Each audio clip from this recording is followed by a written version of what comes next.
take this to one more example because this is a real estate show. We're going to talk about real estate being the goal. Okay, so let's just say hypothetically, switching gears here, we went from sports to film to real estate as far as goals.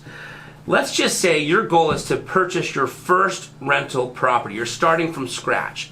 The first thing that you want to know is hypothetically, Tony Robbins talks about having, a 1-year goal, 5-year goal, and 10-year goal, and then, so on and so on. And then from that 1-year goal, you could back it up to monthly goals, weekly goals, daily goals to confirm that you're going to make that annual goal.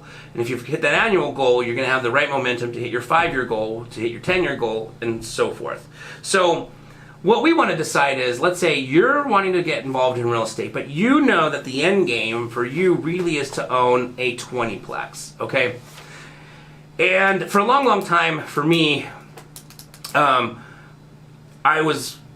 thought about, okay, how do I create my real estate goal? Is it that I want to own a 20-plex, or is it I want a certain amount of passive income that supersedes my expenses? I had a mentor tell me once that you're financially free when your passive income supersedes your monthly expenses. So, what does that mean? Well, if I think the average American has approximately $3,000 to $5,000 of monthly expenses. By the time they pay rent or their mortgage, by the time they pay for their car payment, by the time they pay for food, it's usually around $3,000 to $5,000. Now that's average. You're going to have people that have a way lavish lifestyle, and it's going to be way more expensive than that. But let's just say it's $5,000. So what does that mean? If you want to make if you want to be financially free, that means that you have to at least have enough passive income of $5,000 so that every month, if you slept all 30 days and never got out of bed except to, eat, then at the end of the month, your passive income comes in and it can pay your monthly expenses, and now you're financially free. You're hypothetically retired.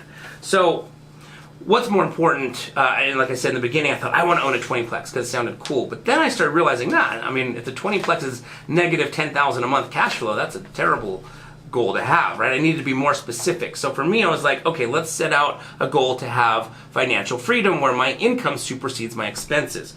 So there's a couple ways to do this. You can have free and clear real estate. So you have a house. Let's say you have a house. Let's use the example of $5,000 of passive income. You can go out and let's just say that you buy your first investment property, and because there's a mortgage payment, by the time you pay the mortgage, you get paid your rent, and by the time you take that rent and pay the mortgage, there's $100 left of cash flow, right? If you only have $100 of cash flow, but your monthly expense is $5,000, how many houses are you going to need to be financially free? 50. You're going to have to go out and buy 50 houses that produce at the cash flow of $100 to be able to have that $5,000 financial freedom, right?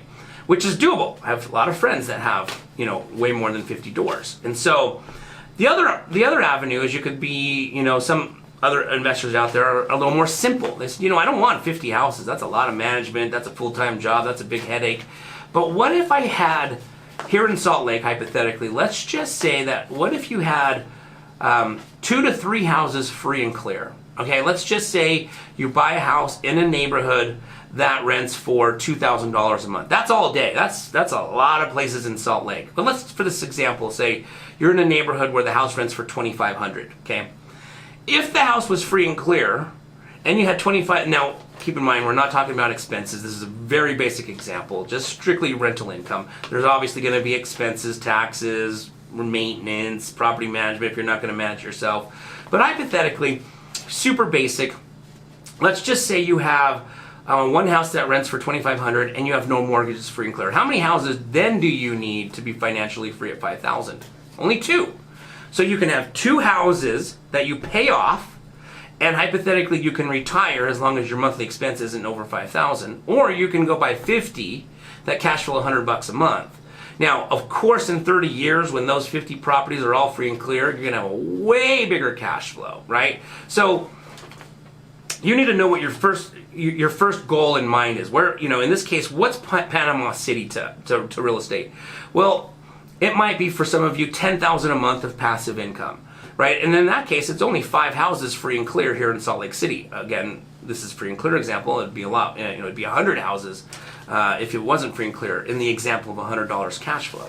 So you now need to know, how many houses do I need to go buy so that I can achieve this $10,000, $5,000, $20,000 passive income every month, so that I can feel good enough to retire because I'm now financially free, because my rental income supersedes my expenses. So once you know that number, you can work backwards. So the first thing you're going to do is you're going to work backwards from, let's just say hypothetically, 2 houses.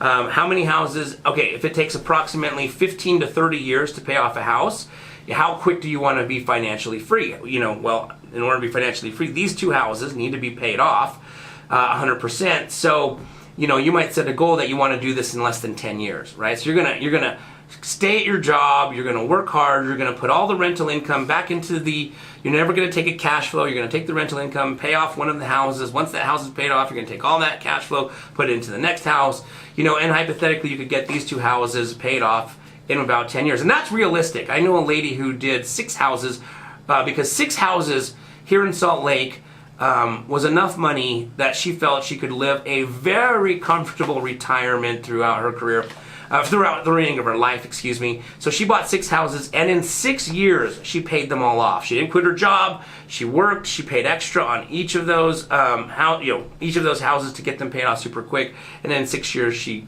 could officially retire. So it's so doable to do this in 10 years.